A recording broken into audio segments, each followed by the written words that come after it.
Welcome to the ICU podcast, where we explore the vestibular experience through conversations between patients and the health professionals who care for them. During this podcast, we invite patients to share their stories and healthcare professionals to ask questions so they are equipped to better care for and truly see the invisible challenges faced by their patients. I'm Kimberly Warner. And I'm Cynthia Ryan, and we are your hosts on this journey of discovery.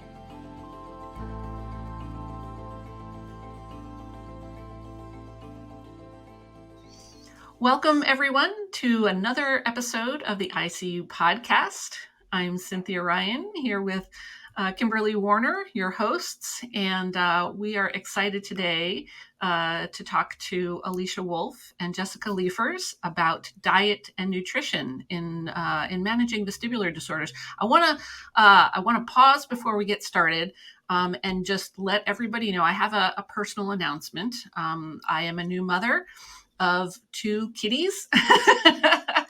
And for those of you who are watching our YouTube channel, the video of this, you may see some disruption in the background.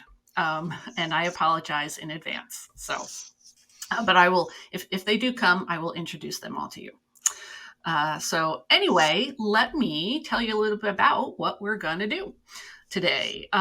So I don't know about you guys, but I like to eat, probably too much. And I'm pretty picky about my food. I like food that's full of flavor and the occasional, or let's be honest, sometimes more than occasional, alcoholic beverage that can be pretty nice.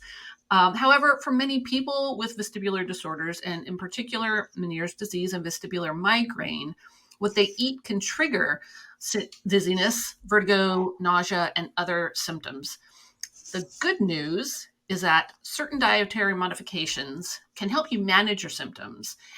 Figuring out what to eliminate from your diet can be tricky, though. Not only are triggers different for each person, but you have to be aware of maintaining a balanced diet, and you want it to taste good, too.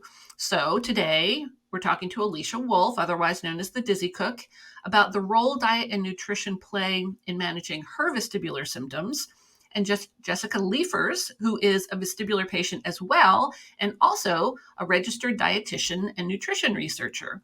And Jessica is going to talk to us about what to watch out for when making changes to your diet. So welcome to Alicia and Jessica. Thank you for having me.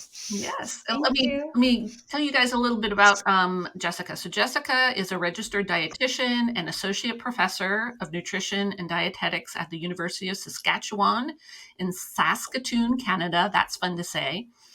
She's published more than 50 peer-reviewed research articles in various areas of nutrition and dietetics. She also teaches in the nutrition program at the University of Saskatchewan. Sorry about that. You got it. Which trains students to be dietitians and supervises master's and PhD students in nutrition.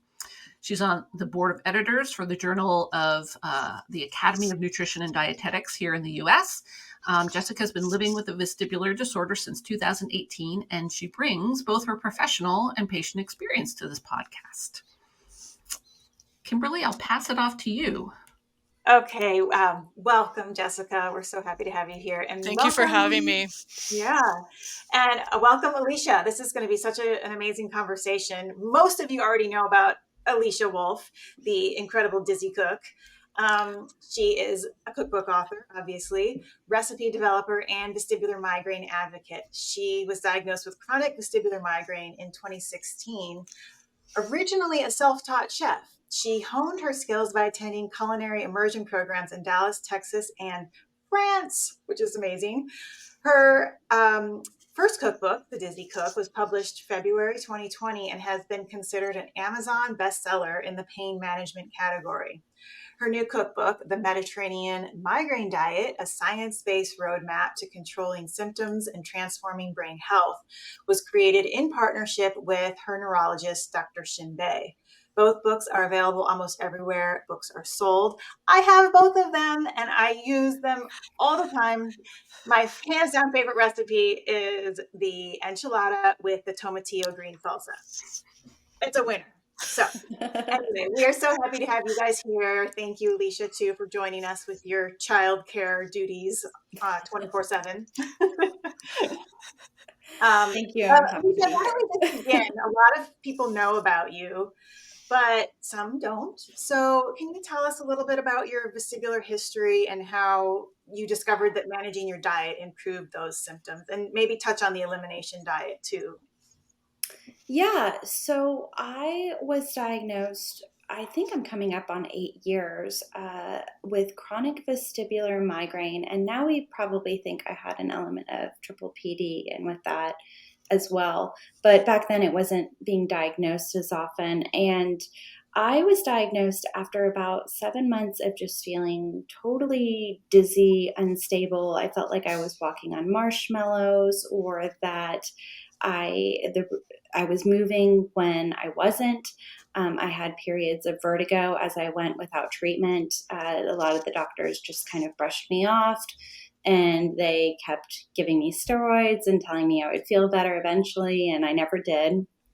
Got misdiagnosed a lot, was told it was just anxiety and stress, until I finally went to the Mayo Clinic in Arizona. I did 2 full days of vestibular testing there, as well as I had already had an MRI previously from a really bad vertigo attack. And the doctor came in, he said, "You had vestibular migraine." And I said, "Well, no, how can I have a migraine attack without a headache?" And that's when he explained vestibular migraine to me. But he was an ENT that really specialized in perilimb fistula. So he told me that I would need to see a neurologist or a neurotologist to have the proper treatment. Luckily for me, my current neurologist is an expert in unexplained dizziness. And about the time that I left Mayo was the time that his office called me that they had an opening for an appointment for me. So I went to go see him. He did a few of his own tests, and he confirmed my diagnosis was vestibular migraine. So after having 2 doctors confirm this, I finally accepted it as my diagnosis, even though it was so hard for me to wrap my head around the fact that I could have these symptoms of dizziness, light sensitivity, vertigo, this off balance feeling. Sometimes I felt like my head would just pop off and float away. And they were constant for me. I mean, unrelenting 24/7. And it was so hard for me to wrap my head around the fact that that was actually a migraine attack, because all I was ever told, from the media, and all we see is that migraine just means a really bad headache. And so this opened up a whole new world to me of trying to figure out how to manage this type of migraine with very few resources at the time. Now it's becoming a lot more talked about, a lot more commonly diagnosed. There are more treatments that are coming out for it. So it's very exciting to see the evolution since I was diagnosed versus the history of it. But back then, there wasn't a lot to do, especially regarding women who wanted to try to get pregnant. At the time, the new anti-CGRP meds were just in the beginning stages. They were just coming out, and they were definitely not being prescribed for people who were trying to conceive. Even now, I don't think they're recommended. And so my doctor and I worked on some medications and lifestyle changes that could potentially bring down those 24/7 symptoms of dizziness and vertigo and all those other things for me. And a part of that was to look at my sleep hygiene, so like how much I was sleeping, my hydration, but then also to look at my diet. At the time, he recommended, or he mentioned, that elimination diet was out there. There was this famous book called Heal Your Headache that had been written. And he said, there's not a lot of scientific evidence for it, but it could be worth a try considering you are trying to go the more natural route with treatments. So he had seen varied success with patients, but he thought it was, a good thing to try if I wanted to. And so that's when I started down this path of trying to figure out an elimination diet, how to cook for it, how to eat for it. And for someone like me who has experience with cooking in the past, it was very difficult. I went to the grocery store, I started reading labels and not just looking at the front of the label, which says, oh, healthy, all these things, buzzwords, and actually looking at the ingredient list on the back and trying to understand what those ingredients meant and how it could potentially trigger some of my attacks. So through this process, I remember very vividly, I was doing this elimination. It was very difficult to change my eating habits because at the time I was having caffeine every single morning with oat milk or nut milks in it and almond milk. And I was eating a lot of nuts thinking I was doing something really healthy for myself. I had heard that nuts were really good for brain health. I was also eating a lot of yogurt for breakfast in the morning. And I had to eliminate all of that. And as I went through about 2 months on this diet, and I remember very vividly having dinner one night, and I thought, oh gosh, I'm not even feeling like that much better.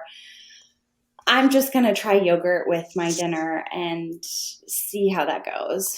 And as I was sitting at the table, I ate yogurt, and about an hour later, if not a little bit more, I started to have a very severe vertigo attack. And it occurred to me that I hadn't experienced a vertigo attack in months, and ever since starting this elimination diet. And so it was hard for me to see that even though I was dizzy every single day, I was still having an improvement because I had not had those vertigo attacks, which were totally disabling. And so it's kind of hard for me to see like the forest through the trees type of thing, because I was so focused on my daily symptoms and I didn't realize like the improvements that were coming along from combining everything else. So that to me was a very clear indicator. Oh, maybe there is something to this diet and I'll give it a little bit more time. So about, I want to like say 6 to 7 months in was when I really started to have totally dizzy-free moments during the day, and that turned into totally dizzy-free days. So about that time when I was having like more dizzy-free times, I wasn't completely symptom-free, but I felt more comfortable reintroducing foods. So I started to keep a journal of every food that I was reintroducing, and I was able to bring back a lot of foods like avocados, onions, lemons and limes and that sort of thing that is normally recommended to stop on the migraine elimination diet. But I did find some larger triggers, which were things like certain nuts, yogurt, and certain protein powders, actually. And I can't tolerate caffeine at all. Unfortunately, it's just too much for me. So even some decaf options really get to me. So I found all of that out through the elimination diet. There were just a handful of things, and it really did help me to kind of calm down my brain and bring down some of those symptoms for me. So in my mind, it was totally worth it. And I still carry a lot of those things from it, like reading labels, into my life now that I've reintroduced foods. What I've sort of transitioned to is this new Mediterranean diet way of eating, which is less restrictive, but I still avoid, a lot of my major triggers. I will check them every once in a while to make sure they are still food triggers for me, as food triggers can change throughout the years and with certain treatments and everything like that. But overall, my big ones still tend to remain, and they really do lower my migraine threshold. So I still avoid some of those, but I focus on incorporating certain foods into my diet now to help me with my brain health. So things like that are high in omega-3s. I focus on using olive oil a lot in my cooking, as well as just making sure my blood sugar stays stable throughout meals too. So always making sure my meals are pretty well balanced with the protein, a carbohydrate, and lots of fiber and a little bit of fat too. If I do eat sugar now, I always try to do it with a larger meal so that I'm not, spiking my blood sugar too. So I just try to be mindful of stuff like that throughout, not skipping meals, that sort of thing. Wow. And it does make a big difference. Wow. There's so much information there. And Yes. I wanted to first call out how cool it is that your doctor said there's not much evidence to support this, diet for management of vestibular migraine, but let's try it. That he was open to trying something without a lot of evidence, that it kind of puts the power in your hands to control, your symptoms. That is what I love about my neurologist, is he is always a very creative thinker, especially with meds. And like, none of the medications I've ever been on and treatments, they've all been very new. Like, I started Timolol eye drops was a big thing for me, and no one was talking about it at the time. And he was using it very creatively based on one very small study. And it's helped me. It's helped a lot of my migraine friends. It's the same thing with some of these neuromodulation devices. He really likes to just give them a try and see if they help people. And so while I see some doctors saying there's no evidence for that, I see a lot of his patients improving because they're trying different things. Right. I've had a similar experience with that with Botox too. We just tried it on for my headaches. I had vestibular neuritis, and now I have triple PD and cervicogenic dizziness, and we just gave it a try, and bingo, I could walk better, and it's been so amazing for my symptom control. So again, similar experience to Alicia. I had a similar thing with Botox too as well. So Jessica, why don't you tell us a little bit about how you got into nutrition? How did you become interested in working with nutrition? Because I believe, correct me if I'm wrong, it predates your vestibular problems. Is that right?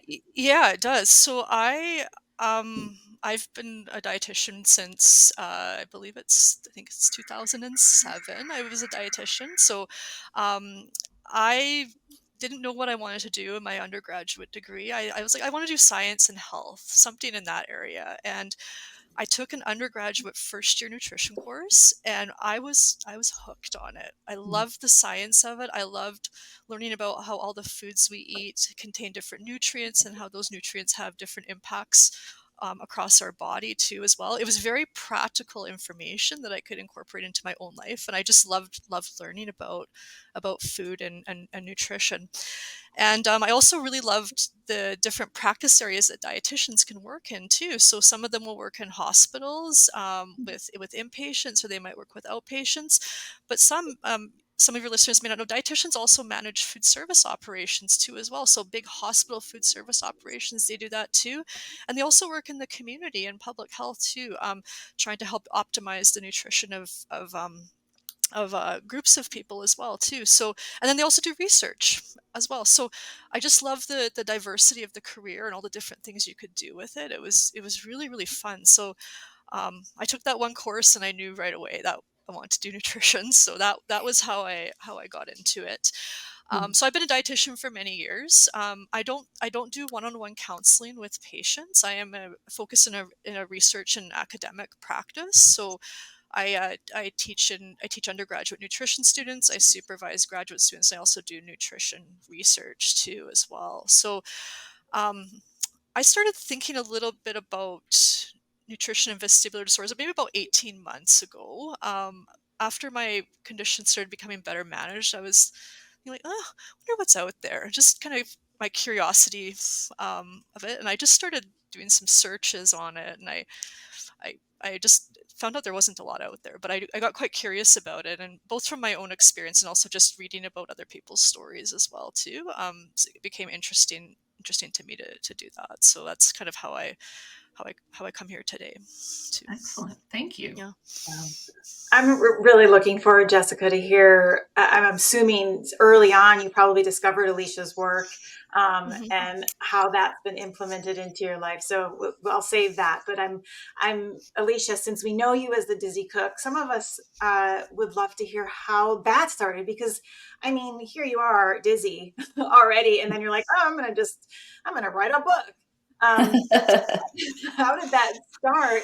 And then, but I also am also interested because, we touched on the Mediterranean diet and the elimination diet, but tell us too, since you're such an advocate for us all around food, how you as a Dizzy Cook implement cooking as a healing process too, or eating as a mindful practice? Because I know that's also part of this and not just the nutrients. Yeah. So let me just start from the very beginning. When I graduated college, I got dumped. And all my girlfriends, in Texas and Oklahoma, everyone gets married very young here. And all my girlfriends had very serious boyfriends, and they were always going out on dates and stuff like that. And so I moved to Dallas, finally, got a job in watch design. And my way of bringing myself comfort when I was home alone was to make myself dinner. And I figured, well, I'm by myself. I have this extra income now that I can spend on myself. And so I would go and try out new foods and just go to the grocery store. Hey, I've never cooked with mussels before. What's that like? And so I would rely on a lot of like the famous cookbooks, things like Julia Childs and Ina Garten, and Smitten Kitchen was a favorite blog of mine back in the day. And, even Martha Stewart, great classic recipes, and would just kind of make myself something new all the time. Every week I would try to experiment with a new food that I had never tested before.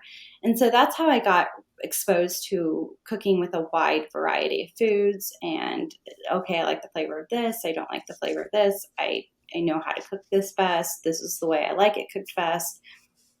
And so that really taught me a lot about cooking and grocery shopping from the very beginning. Once I got dizzy, that became a lot more challenging, because a lot of us who live with this understand that going to grocery stores, it can be very triggering. Just the amount of lights that are around you, this overstimulation, and it takes all of your energy just to go to the grocery store. I will say that 2020 changed a lot of things for us with grocery store pickup.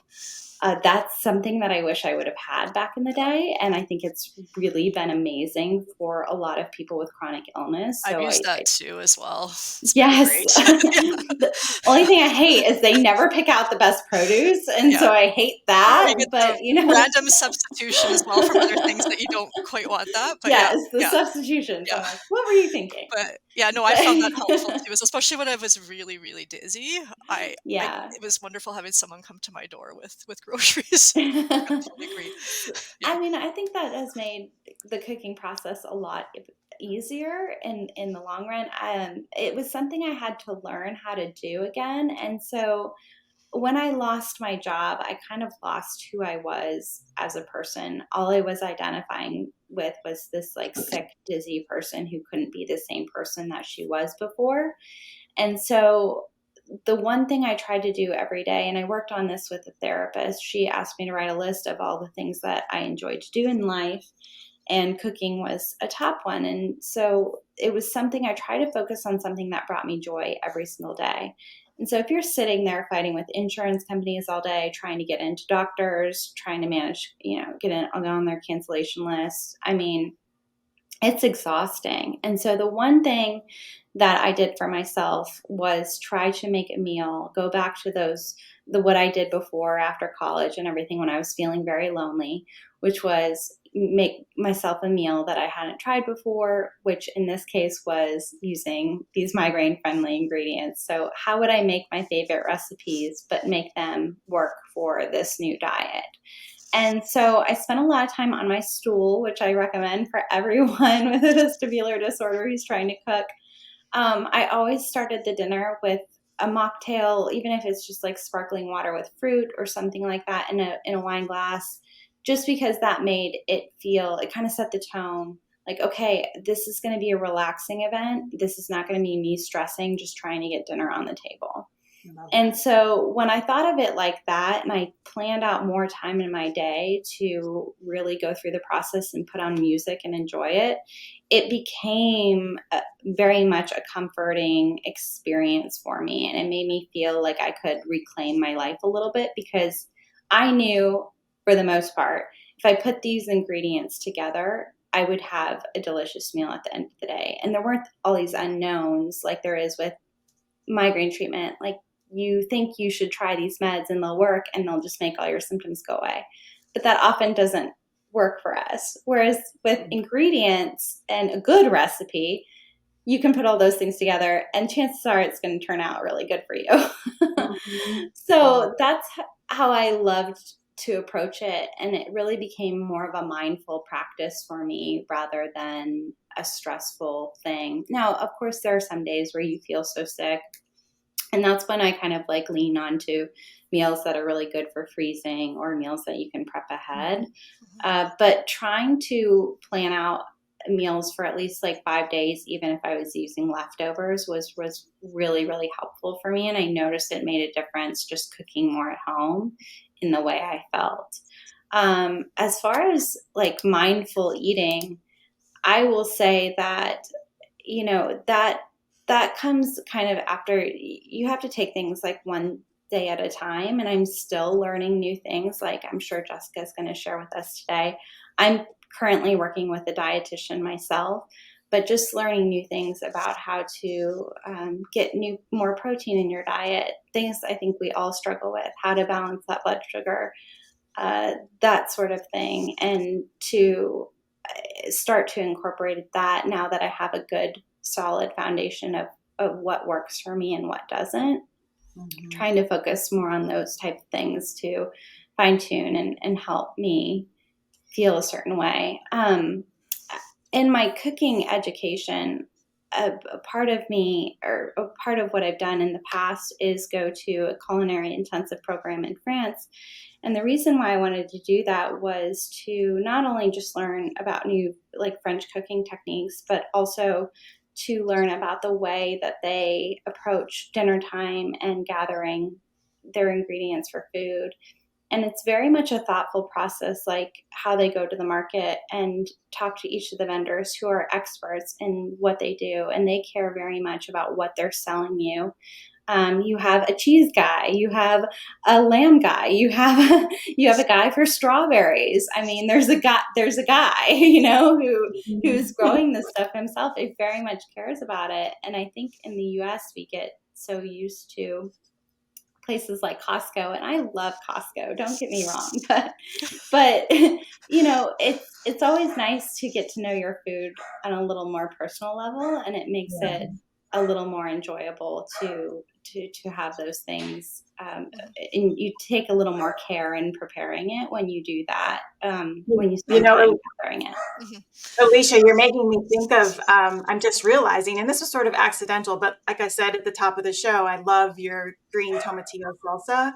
Yeah. One of my veggie beds has tomatillos, jalapenos, cilantro, and shallots.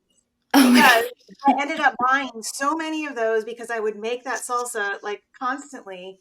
And it was a way that I, A, had already had the ingredients here with me. B, was getting to be more mindful with the ingredients. And now I have a gazillion frozen jars of it in my freezer for the winter.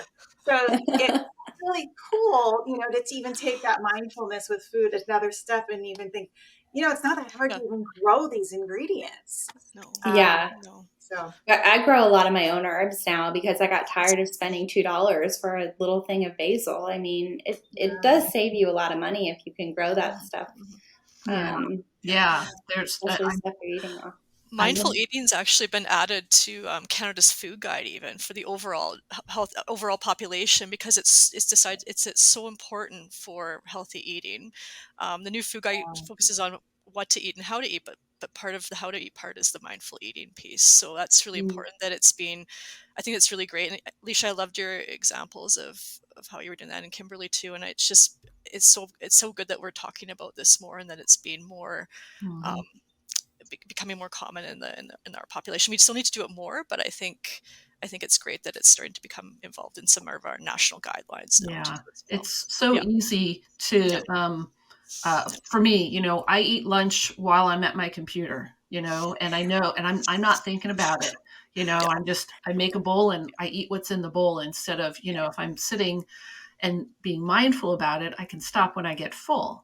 So many of us eat in front of the TV and we're not we're not thinking about it. So yeah, I love that. But And I still have days like that too. I mean, Yeah. don't get me wrong. It really does help us make It's healthier not all this choices. like romantic. Yeah.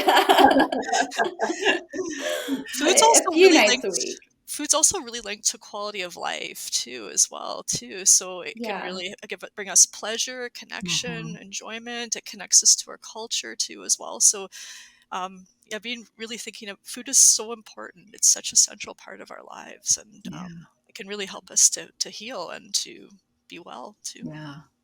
Yeah.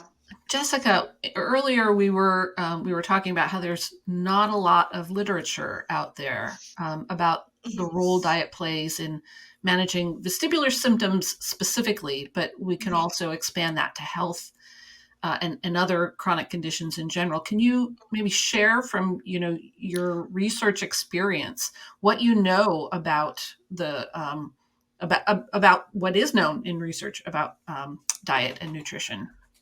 In vestibular disorders, yeah. So there were a few things so again, about 18 months ago, I started kind of diving into this a bit more, as I mentioned before. So again, there isn't a lot out there on diet and vestibular disorders. It doesn't really surprise me a lot because we a lot of people have trouble getting help, and there's not a lot of healthcare professionals working in this area. There's not as many as we need. So again, it didn't really surprise me, and there, from what I could see too, is there's no one really focusing in specifically on this area. It's there's people who are doing work in this area, but it's often part of other studies, or they may be doing it, they have focus on something else, and then they add in a diet, some information about diet somewhere. So I found it's kind of scattered in different places. I'm not going to talk about everything today, but I'm going to focus on a couple things. I'm not going to talk about migraines because Alicia's really done a lot of work in that area, and she knows a lot about it. So I'm going to leave that with her. But I will talk about a couple things. So the first thing I want to talk about is vitamin D, actually. So vitamin D and BPPV. So vitamin D is a fat soluble vitamin. Have you heard of it before? You guys heard of it before? Okay. Yeah. So it's linked to a lot of different health issues, ranging from, it's mostly with bone health, a lot of the work on vitamin D, but it's also been linked to other things like a healthy immune system, dental caries too, as well. So and it's a nutrient that we have trouble getting in our diet.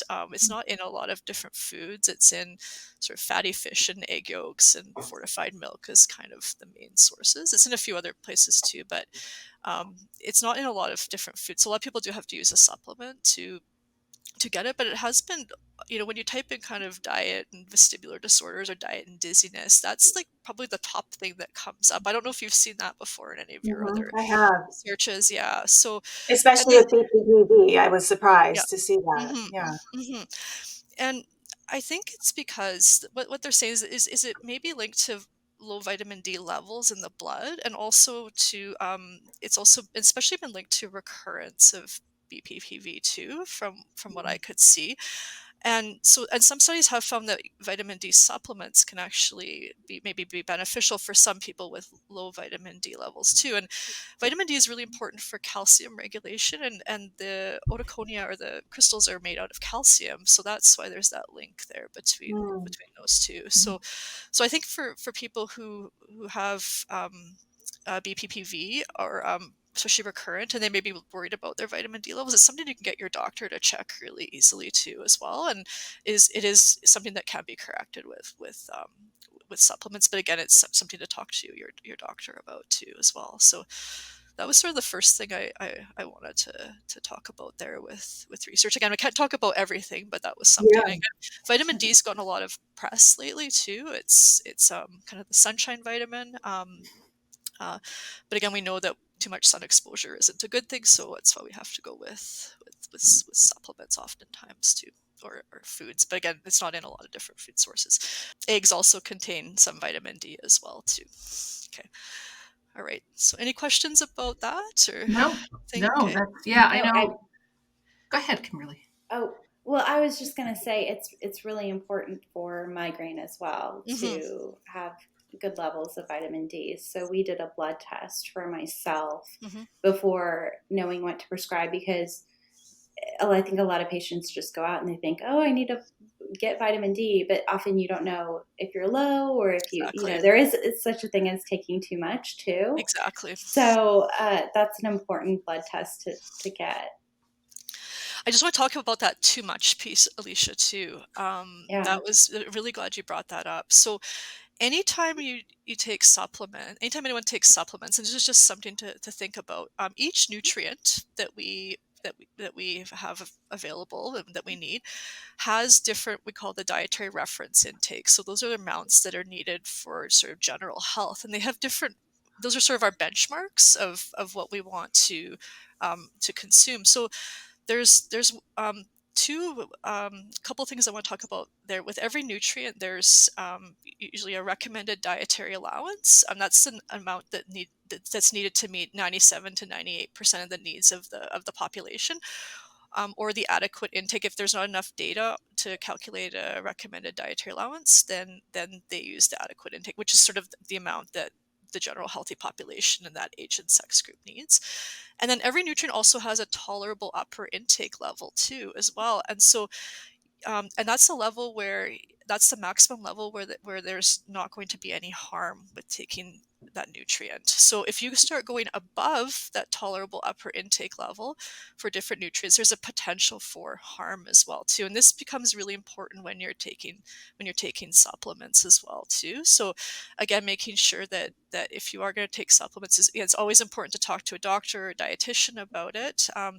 But making sure that you're below that tolerable upper intake level too as well. So something to keep in mind with supplement use. I love to hear, Alicia, that you and your doctor were so conscious as to, do a blood test before you started working with supplements, because I know you talk a lot about the supplements that you've used. Yeah, and I don't know, maybe Jessica can talk to this too. I don't mean to get too much off topic, but there are some blood tests that don't work when it comes to supplements, and like magnesium is one that I see for that, because it's not, when you're measuring magnesium, at least for migraine, it can't factor in what is crossing your blood-brain barrier. It's just measuring the amount of magnesium in your blood. Mm-hmm. So that is, I think, where people get slipped up, is they're like, well, I'm not low on magnesium according to my blood test, but they don't really understand that you're not trying to get magnesium for your blood. It's for your brain, basically. I've been told that the magnesium threshold is pretty easy to figure out yourself. Yeah. When you take too much, it's a laxative. That's what my doctor said too. Yeah. You don't need a blood test for it. You just need to, be mindful of your own body. Exactly. So yeah, I think every nutrient is going to be measured. There's different ways to measure different nutrient status levels, and I think it's just to talk to your doctor or dietitian. They can advise on which ones are going to be relevant for you. I'll move on to Meniere's disease really quickly. I don't have a lot to say about that, but I could just say that there isn't a lot of data on the low salt diet that is commonly recommended. A recent clinical practice guidelines and also some review articles have just said that the evidence for the low salt diet is really limited. I'm not saying people shouldn't follow it, because it does help a lot of people, but I'm just saying that there's not a lot of randomized controlled trials on that specific dietary recommendation. So again, we know that it does work for a lot of people, and it's something that can be really helpful. And the most recent clinical practice guidelines from 2020 for Meniere's disease did recommend that as a therapy. So it's something that is important there, but there isn't a lot of evidence on that, unfortunately, because it is so commonly recommended. But we do know that it does help lots of people. So I'm not saying not to have it, but I'm just saying that the research data is limited in that area. Which is crazy to me that here we have, it's included in the clinical practice guidelines. Yeah. We have tons of anecdotal data of people sharing that it makes a difference in their symptoms, and yet no one's doing research on it. Yeah. So it's kind of it's just weird to me that this is how medicine works. Yeah, it's quite shocking actually. Like I found that to be quite shocking as well too. But yeah, it is something that does work for so many people, and people should keep trying it. But there is not a lot of evidence on it. Yeah. And I'll just from clinical trials, yeah. give a shout out to, there are several books out there from patients about their experience with Meniere's and a low salt diet. Yeah, you can get more information on Vita's website about that. We actually have an article on dietary considerations for vestibular disorders with some references to books. I think you had a Facebook Live last year too, if I remember, on low salt diet too as well. Yes. I remember with one of the authors. Yes. Books, yeah. Okay, and then the last, can I talk about one more area? Is that okay? Yeah. Okay. So the last area I want to talk about is research on people's experiences with food and diet. People with vestibular disorders and their experiences with food and diet. This is probably the area that I'm most interested in myself. It ties into some of my other work that I do. And a lot of these studies, they either use surveys to get information from people, or they'll do what's called qualitative studies. Do you guys know what qualitative studies are? Have you heard of those before? A little bit, but it would be great if you could explain for our listeners. Okay, so what they are is they're studies that don't collect information on participants using numbers. They collect that would be quantitative studies, so it's more numerical, but they collect data more on people's experiences, perspectives, and behaviors and motivations. And they collect that information using words, so things like interviews and focus groups, and also observations too as well. So they'll go and the sample sizes are usually really small. They'll maybe interview 5 to 30 people somewhere in there, and they get really, really rich data on those topics. So get a few, and these could be really helpful to generate new research ideas, as well as helpful for developing supports for people who live with different health conditions too. And I think this is where I'm interested in this area as well too. So there's been a few studies that have looked at, people having trouble with some of the stuff we've talked about today. So acquiring food,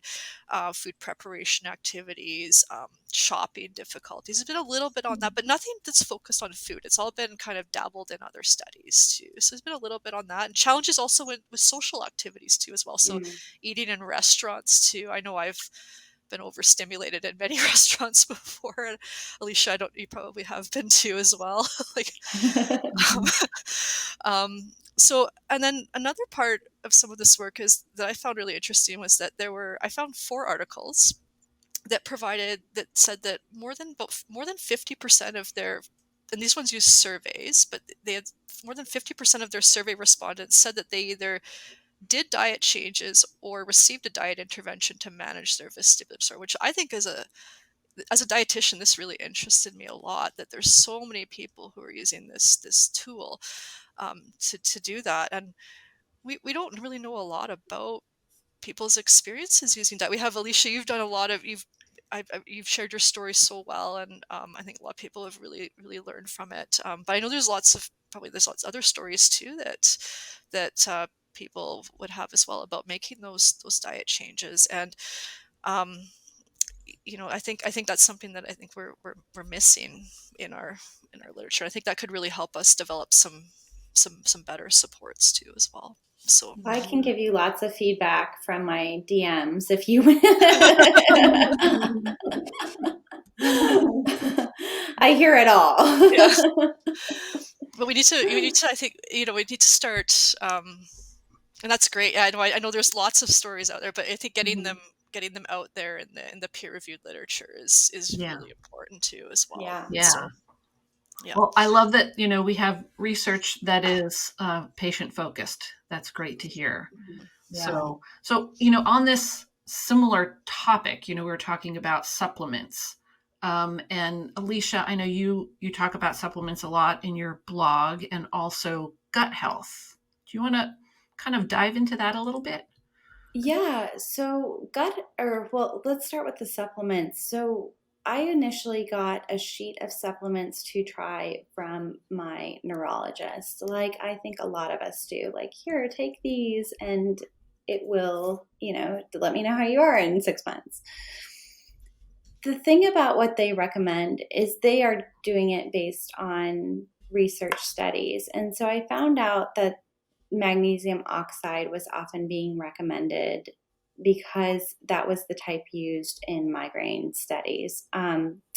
That was interesting to me because as I started researching different types of magnesium, I found that can often stimulate bowel movements a lot more than other types of magnesium. So I started looking at different types of magnesium. I wrote an article for my website about it initially, just kind of researching different types, and did a little small group with some of my migraine friends to look at the benefits of maybe using magnesium threonate and if it could help us with some of the symptoms like brain fog. I published this on my website and with the literature, this very limited research on it for other patients with cognitive issues and how they saw benefits with it there. And as well as our own experiences of testing this out. And what was interesting is out of all the supplements I tried, that was probably the one that I saw the quickest benefit with. And because I wasn't having caffeine in the morning, often I would feel really sluggish when I woke up. And I don't know if that's a not caffeine thing or a vestibular thing, maybe both. But I noticed that when I used magnesium threonate in the morning, that really helped sort of clear my brain and give me a little more energy. And so published on my website. What's interesting is I'm starting to see more people recommend it now, as well as things like magnesium glycinate. So I actually take a combination of 3 different magnesiums because I found that works best for me. So I think sometimes with these recommendations, looking to see what works best for you and even different types of supplements can be helpful because one brand's magnesium is going to have a different makeup than another brand's magnesium. And so I've seen patients take one type that they don't tolerate well and they switch to another type, and that can be very effective for them. So just because someone recommends or your doctor recommends supplements for you, it really is what works best for you. So you kind of have to take it for a little while, see if you see a benefit. I will say you can't just take things for a week and expect it to have this big clarifying moment. It generally takes about 3 to 4 months to notice a difference on anything you take, whether it's medication, supplements, diet changes, that sort of thing. And to kind of work and see if you're seeing a benefit from it. And then you can always take it away to see if, okay, is this actually working for me or is this just giving me really expensive pee? And that's what you kind of have to do. So there are supplements that I've continued because I see a big benefit from them. So that's things like my combination of magnesium, and there are supplements that I've stopped taking. So stopped taking so much riboflavin, even though that was recommended for migraine prevention, just because I wasn't seeing a huge benefit from it anymore. I've had bad reactions to certain supplements that have been recommended for migraine too. So it's just, like I said, it's important to see what works best for you. As far as the gut health component, that is something I'm still learning. Like I said, I'm working with a dietitian now. And when I decided to work with a dietitian was because I had 2 kids right in a row. And I had very complicated pregnancies and C-sections and everything like that. So I have been on antibiotics a lot. I have been sleep deprived. I have not always been able to eat the way I would like to. And so that in turn can, not create a great environment for your gut health. I'm also very sensitive to certain strains of bacteria. So certain types of probiotics don't work well for me. It's the same thing. I can't tolerate yogurt for very, very well.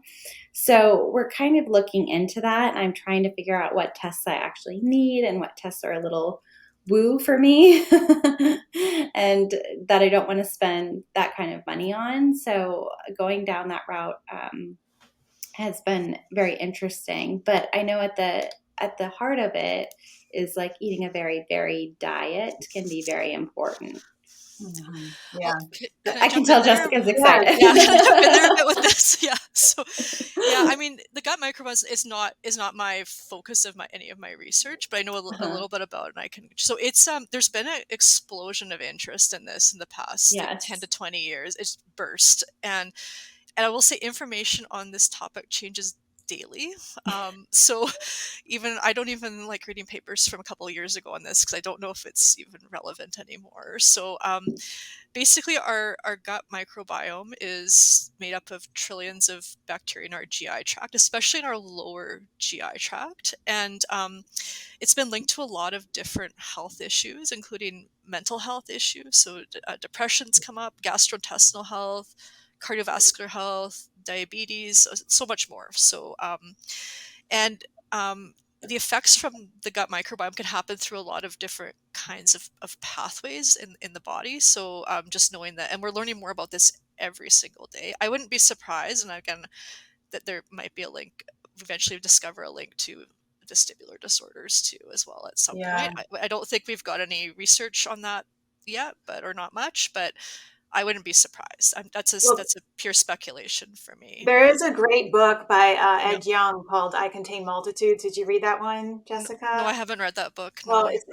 excellent, and he touches on so many different disorders that are, that have sort of microbiome precursors to those disorders. So I highly recommend it. It's called "I Contain Multitudes," and I read it like 8 years ago, and I feel like I even remember something about dizziness in there, but I can't don't quote me on that.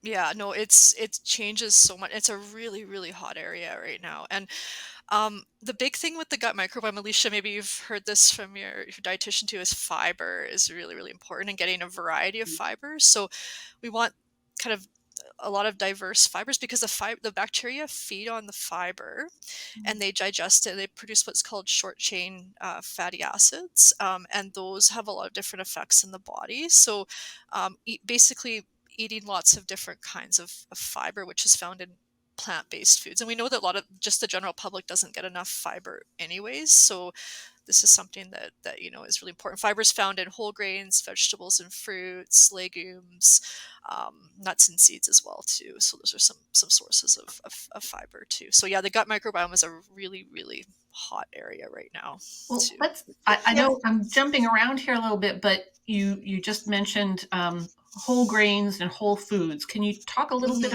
more about the role that whole foods play in a healthy diet? Maybe while you're talking about that, it's because I'm aware of, I don't want to keep you guys for so long, but I know we really want to get to blood sugar, and I know that those are really connected. So maybe include some of your understanding around balancing blood sugar and why that's important for vestibular patients. Okay. Yeah, so different blood sugar can have a lot of different impacts potentially on vestibular patients. We know that low blood sugar for pretty much anyone can cause you to become dizzy or get headaches, just not feel well. I know for me, I get those kinds of things too if I don't eat enough food. And we know that it's really important to make sure that we have stable blood sugars throughout the day. So and also too for Meniere's disease, it could be really important too as well for people to really make sure their food intake is balanced throughout the day too. So whole foods are foods that are pretty much as close as possible to their natural state. So basically, if you think about picking a tomato off a bush or that kind of thing, those are whole foods. And we know whole foods are really, really rich in vitamins and minerals and fiber, as well as, and then those are in contrast to more ultra processed foods or highly processed foods, which are foods that they're high in added salt, sugar, and fat, and they're very shelf stable too as well. So they taste really good, but they're not very good for us. So it is really important that we get a lot of whole foods in our diet, and we know those whole foods have blood sugar. Have fiber in them that can really help, especially the fruit, vegetables and fruits, the whole grains, that can really help slow down absorption of of sugar in our body, and it can cause us to have that nice sort of stable blood sugar. If we eat something that's high in simple sugars, which is like table sugar or foods like candy, baked goods, that kind of thing, those can cause our blood sugar to spike. And then we get a sugar low after, and then we don't feel well too, right?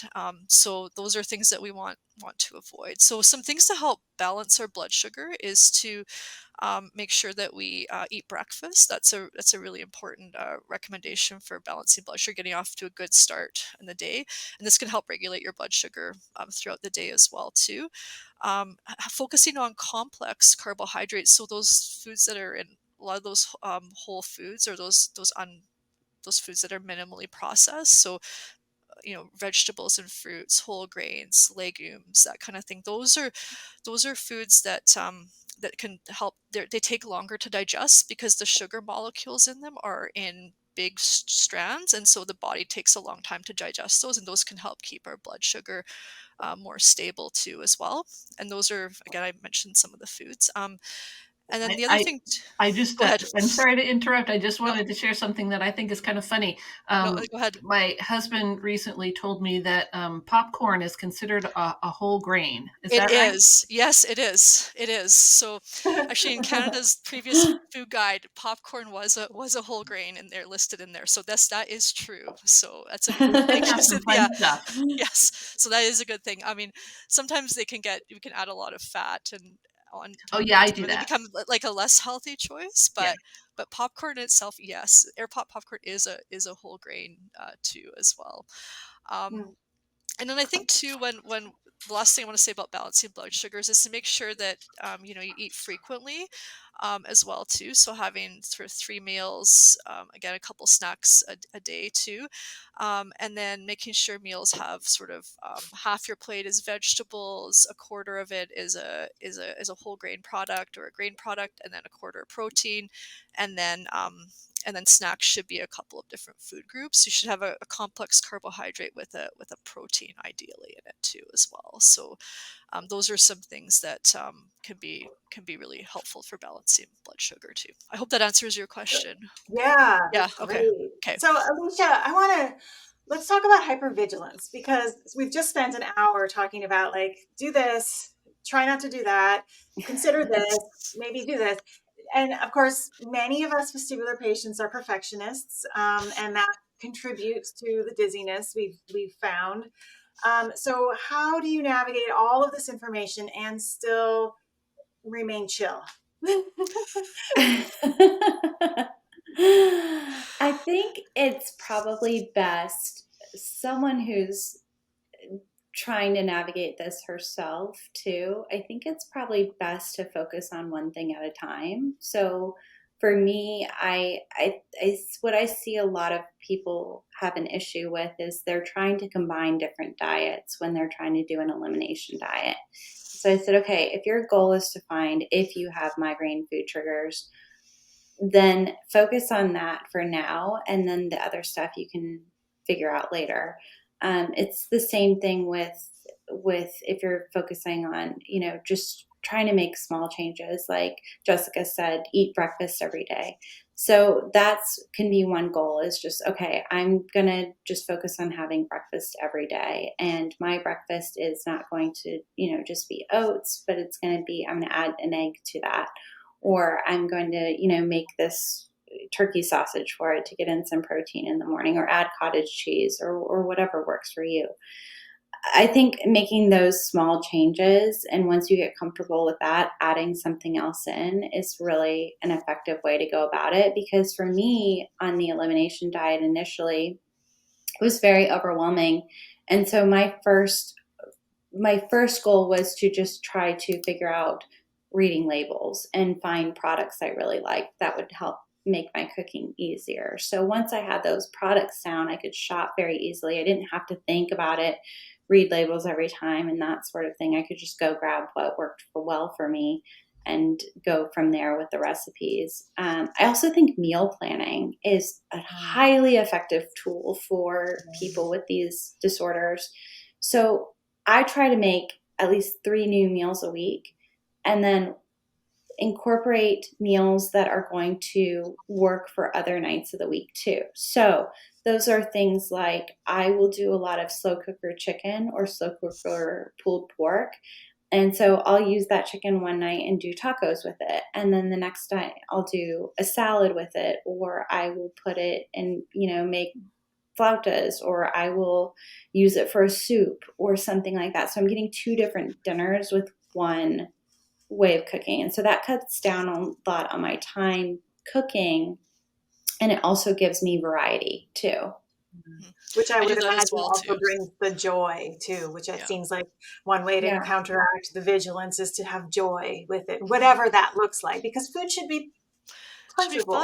Should be fun. It should be fun. Yeah. And that's the other thing too, is I will see a lot of people get wrapped up in, is this causing me trigger? Is this a trigger for me? Or am I just having symptoms all the time? And so I always tell people to not focus on trying to figure out triggers in the moment. You just try to figure out, how do I eat the best during my day that'll make me happy? And so a lot of times, with Thanksgiving, where we have holidays coming up, right? And so people are really worried about what they're going to eat. So I tell them to pick out, a few recipes that'll work for you, make something, send something to someone else who's going to be cooking at that meal, and then allow yourself a little bit of fun. So whether that is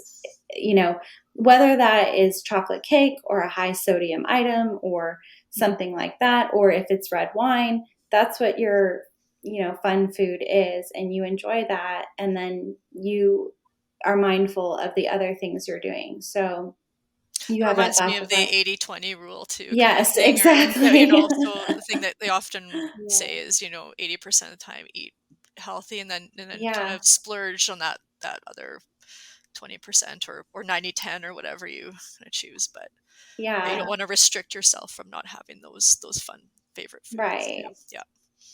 Yeah, maybe 1 glass of wine works better than 2, or maybe you choose the cake instead of the wine, or whatever it is. That's and don't beat yourself up if you feel kind of crappy the next day. It's like you just kind of go, it's okay.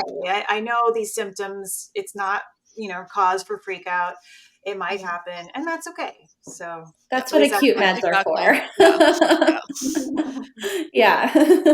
This is such a huge topic. I mean, in an hour we've covered a lot, but we didn't even get to everything that we wanted to talk about. We're going to have another conversation another time. But I want to thank you both so much for sharing your experience, your expertise, and for more information, obviously go to thedizzycook.com, right? Can I just make one plug too? I just want to say, if anyone has any nutrition questions too, do seek out don't be afraid to seek out a registered dietitian as well too. You can look at the Academy of Nutrition and Dietetics, or you can talk to your primary care provider as well too if you have any questions about nutrition, because nutrition can be really hard. Really hard and confusing. There's a lot of mixed messaging out there. Everyone knows about food. Everyone has an opinion on food. So don't be afraid to talk also to a dietitian as well too, if you have any questions. Jessica, if you have any links that you'd like to share, we can include that in the YouTube description too. I can share a link for the Academy of Nutrition Dietetics Find a Dietitian page, and also for some pages in Canada too as well, Dietitians of Canada and unlockfood.ca as well too.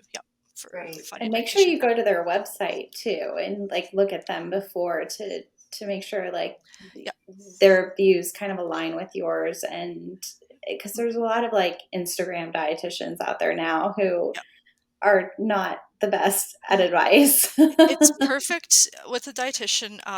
What I would suggest is talking to them, getting a sense of it's going to be a good fit. You may need to talk to a few different ones, like physiotherapists or doctors too. Sometimes the first one is not the one you end up working with, but they all have different areas of expertise but I know for many people a dietitian could be a valuable care team member as well. Great. Well, thank you all. This has been such a great conversation. I can't wait for part 2. Thank you. Thank you. Great to be here. Thanks for tuning in to ICU this month. We hope this conversation sparked new understanding of the vestibular journey. and for all of our patients out there, leaves you feeling just a little more heard and a little more seen. I see you.